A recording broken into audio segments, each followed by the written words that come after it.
Elimination chamber में Roman Reigns और Sami Zayn का मैच काफी कमाल का था। इस मैच में सारी पब्लिक यानी कि मॉन्ट्रियल की सारी पब्लिक सैमी ज़ेन का साथ दे रही थी। स्टार्टिंग में तो रोमन रेंस सैमी ज़ेन के ऊपर भारी पड़ते हुए नजर आए। सैमी ज़ेन की बीवी के सामने भी रोमन रेंस ने सैमी ज़ेन को मारा, लेकिन उसके बाद सैमी ज़ेन ने रोमन रेंस से अपना पूरा बदला लिया। रोमन रेंस को सैमी ज़ेन ने बहुत मारा और लगभग हराने पे लेते आए सैमी ज़ेन। रोमन रेंस और सैमी ज़ेन के मैच में 2 बार रेफरी बेहोश हुए और 2 बार सैमी ज़ेन जीतते जीतते रह गए। इस मैच में जिमी ऊसोस भी आया और जिमी ऊसोस भी रोमन रेंस को जिताने की काफी कोशिश करने लगे, लेकिन फिर सैमी ज़ेन हारे नहीं। और उसके बाद फिर वहां पर जे ऊसोस आए और रोमन रेंस ने जे ऊसोस को कहा कि तुम स्टील चेयर से मारो सैमी ज़ेन को, लेकिन इससे पहले जे ऊसोस भी रोमन रेंस को धोखा देते थे। रोमन रेंस ने जे ऊसोस को वहां से निकाल दिया और फिर रोमन रेंस और सैमी ज़ेन के मैच में रोमन रेंस ने सैमी ज़ेन को हरा के अपने अनडिस्प्यूटेड डब्ल्यूडब्ल्यूई यूनिवर्सल टाइटल को बचा लिया। मैच खत्म होने के बाद रोमन रेंस और जिमी ऊसोस मिलकर इससे पहले सैमी ज़ेन को बहुत मारते केविन ओवेंस रिटर्न आ गए और केविन ओवेंस ने सैमी ज़ेन को बचा लिया और रोमन रेंस और जिमी ऊसोस के ऊपर अटैक कर दिया और केविन ओवेंस और सैमी ज़ेन ने मिलकर रोमन रेंस और जिमी ऊसोस को बहुत मारा।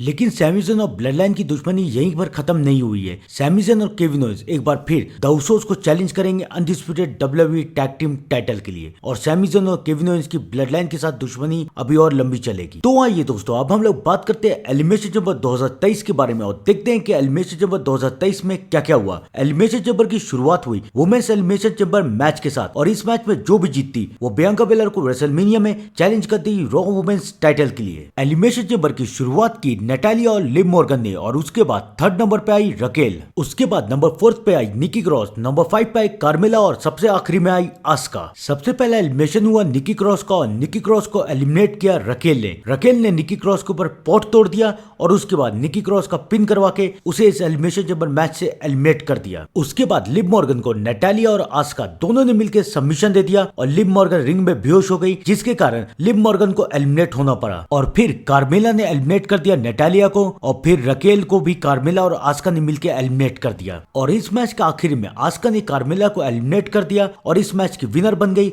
और अब आस्का रेसलमेनिया में raw women champion Bianca baler को चैलेंज करेंगी। डब्ल्यूडब्ल्यूई एलिमिनेशन चैम्बर का नेक्स्ट मैच हुआ Brock Lesnar versus Bobby Lashley का मैच। ब्रॉक लेसनर और बॉबी लैशली के मैच की शुरुआत में ब्रॉक लेसनर ने बॉबी लैशली को बहुत मारा, लेकिन उसके बाद बॉबी लैशली ने ब्रॉक लेसनर को 2 स्पीयर दे दिया, लेकिन ब्रॉक लेसनर हारे नहीं और उसके बाद ब्रॉक लेसनर ने भी बॉबी लैशली को 2 F5 मारा। बॉबी लैशली भी नहीं हारे, लेकिन उसके बाद बॉबी लैशली ने ब्रॉक लेसनर को स्पीयर दिया और हार्ट लॉक लगा दिया। ब्रॉक लेसनर को जब ये लगा कि ब्रॉक लेसनर अब बच नहीं सकते और शायद ब्रॉक लेसनर को टैप आउट करना पड़ेगा, तब ब्रॉक लेसनर ने बॉबी लैशली को लो ब्लो मार दिया। लो ब्लो मारने की वजह से ब्रॉक लेसनर डिस्क्वालिफिकेशन की वजह से ये मैच हार गए। मैच हारने के बाद ब्रॉक लेसनर को इतना गुस्सा आया कि ब्रॉक लेसनर ने पहले डब्ल्यूडब्ल्यूई के रेफरी को मारा और उसके बाद बॉबी लैशली को रिंग में F5 दिया और फिर बॉबी लैशली को ब्रॉक लेसनर रिंग के बाहर ले गए और उसके बाद बॉबी लैशली को कमेंट्री टेबल पे भी F5 दे दिया और उसके बाद फिर रेफरी को जाके मारा। ब्रॉक लेसनर इस मैच में हार गए, लेकिन ब्रॉक लेसनर ने पूरी तरीके से बॉबी लैशली को इस मैच में डोमिनेट कर दिया। बॉबी लैशली को बहुत मारा और अब ये देखना है कि ब्रॉक लेसनर और बॉबी लैशली का मैच आगे कभी होता है या नहीं।